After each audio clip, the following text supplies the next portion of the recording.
আসন্ন ত্রয়োদশ জাতীয় সংসদ নির্বাচনে চট্টগ্রামে নির্বাচনী মহাসমাবেশে যোগ দেন বিএনপি চেয়ারম্যান তারেক রহমান। তার আগমনে চট্টগ্রাম বিএনপির নেতাকর্মী ও জনসাধারণের মাঝে ছিল উচ্ছ্বাস উদ্দীপনা।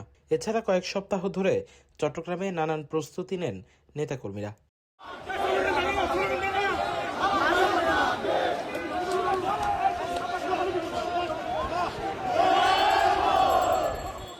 এরই ধারাবাহিকতায় চট্টগ্রাম ১৩ আনোয়ারা কর্ণফুলীতে দক্ষিণ জেলা বিএনপির সদস্য সচিব লায়ন মোহাম্মদ হেলাল উদ্দিনের নেতৃত্বে নানান প্রস্তুতি নেওয়া হয়। রোববার ২৫শে জানুয়ারি সকালে চট্টগ্রাম পলোগ্রাউন্ড মাঠে জনসভায় লায়ন মোহাম্মদ হেলাল উদ্দিনের নেতৃত্বে আনোয়ারা কর্ণফুলীর বিপুল সংখ্যক নেতাকর্মীরা অংশ নেন।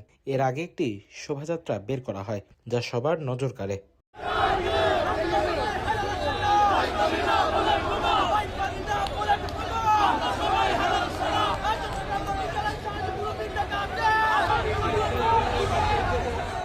আনোয়ারা প্রতিনিধির পাঠানো তথ্যচিত্রে।